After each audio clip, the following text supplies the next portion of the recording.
भगवान ने अपनी राजधानी कैलाश पर्वत पर बना ली।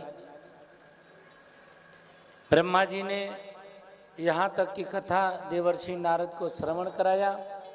देवर्षि नारद ने कहा, जब भगवान शंकर कुबेर के साथ कैलाश पे विराजमान हो गए तो सृष्टि का विस्तार कैसे हुआ वो कथा सुनाने की कृपा करें। फिर ब्रह्मा जी बता रहे हैं कि मैंने 10 मानस पुत्रों को प्रकट किया। भृगु वशिष्ठ कृतिरंगिराश्च मनु पुलस्त गौतम रेभ्यो मर्चि यवन सदक्ष। ये 10 मानस पुत्र मैंने पैदा किए और 10 मानस पुत्रों में एक पुत्री भी पैदा हुई साथ में। उस पुत्री का नाम रखा संध्या। संध्या और 10 मानस पुत्रों को बना करके हमने इनसे सृष्टि की रचना करने के लिए कहा। सृष्टि का विस्तार नहीं हो रहा था तो मैंने मन से मनन किया। मन से मनन करने पर मन से एक सुंदर पुरुष प्रकट हुआ। मन से सुंदर पुरुष प्रकट हुआ। वो पुरुष बड़ा सुंदर था, सबके मन को अपनी ओर खींचने वाला था, आकर्षित करने वाला था। तो पुत्रों ने उसको देख करके बड़ी प्रसन्नता व्यक्त करी। मैंने उनसे कहा, आप लोग इसका नामकरण करो। तो उन्होंने अपनी ओर आकर्षित करने के कारण उसका नाम रख दिया मनमथ। दूसरा नाम उसका रख दिया मदन है। मनमथ नाम रख दिया, मदन नाम रख दिया। उसको देखते ही मन में लोगों की कामनाएं पैदा होने लगी तो उसका नाम रख दिया कामदेव। ये सारे उसके नाम हो गए। दक्ष प्रजापति से ब्रह्मा जी ने कहा, आप इसको एक सुंदर पत्नी प्रदान करो। दक्ष प्रजापति ने अपने शरीर का मैल निकाला और मैल निकाल करके एक गुड़िया बनाया और गुड़िया बना करके उसमें आवाहन कर दिया। आवाहन करने से वो गुड़िया जो जड़ थी, निर्जीव थी, वो चैतन्य हो गई।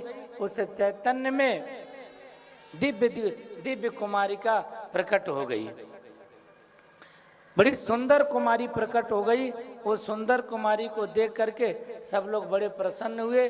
उस कुमारी का नाम रखा गया रति। रति का विवाह कामदेव के साथ में करा दिया गया।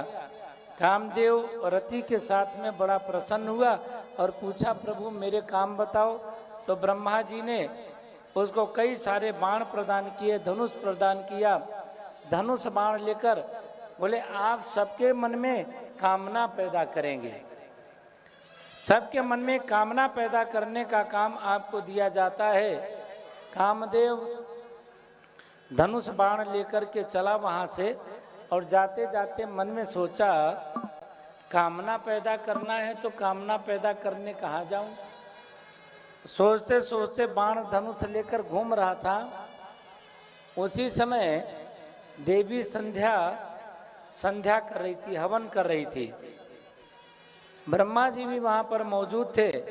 कामदेव ने बाण चला दिया संध्या के ऊपर और ब्रह्मा जी के ऊपर। ब्रह्मा जी के ऊपर चला दिया, संध्या के ऊपर चला दिया। संध्या और ब्रह्मा जी के ऊपर चलने के कारण अब कामदेव के बाण से सब पीड़ित हो गए, सब मोहित हो गए। सब पीड़ित होने से, मोहित होने से एक दूसरे के प्रति आकर्षण हो गया। सकाम भाव से ब्रह्मा जी ने संध्या को देखा, संध्या ने ब्रह्मा जी को देखा।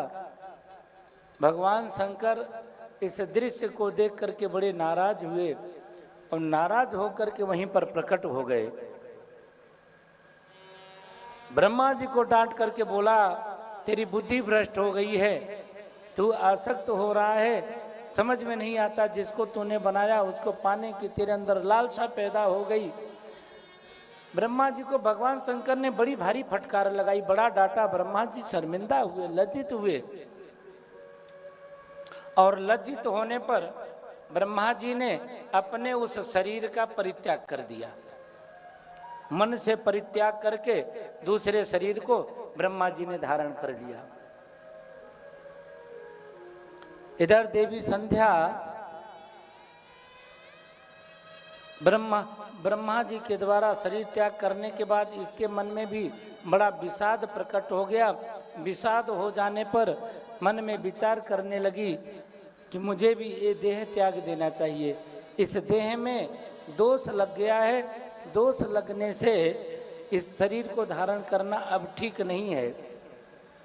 ऐसा मन में भाव पैदा करके देवी संध्या घर से निकल जाती है। घर से निकल गई,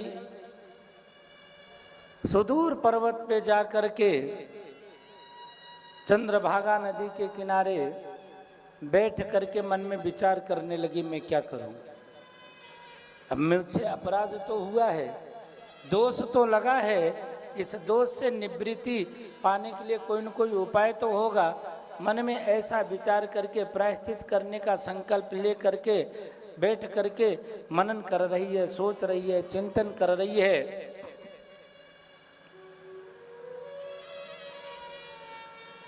तभी ब्रह्मा जी के पास में वशिष्ठ जी आए। वशिष्ठ जी को अपने पास आया हुआ देख करके ब्रह्मा जी बड़े प्रसन्न हुए।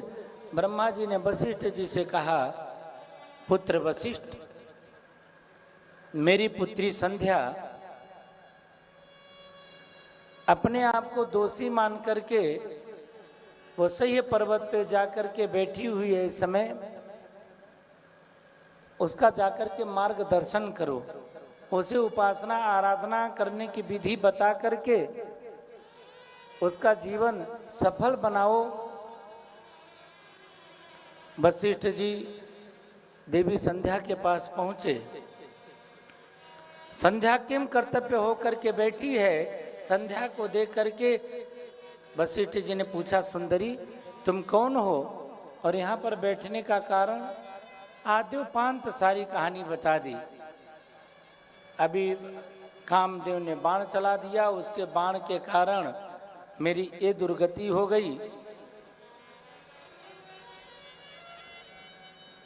वशिष्ठ जी सब समझ गए और उन्होंने कहा, देवी संध्या आप भगवान शिव की आराधना करो। भगवान शिव का दोष लगा है तो ये आज शिव की आराधना करने से इस दोष से मुक्ति मिलेगी। तो आप शिव की आराधना करो, शिव की साधना करो, आप दोष से मुक्त हो जाओगी। महाराज मैं किस तरह से शिव की आराधना करूं, मुझे कोई विधि नहीं पता है, उपासना की साधना करने की कोई मार्ग नहीं जानती। तब वशिष्ठ जी ने देवी संध्या को मंत्र प्रदान किया। कई बार कई लोग जब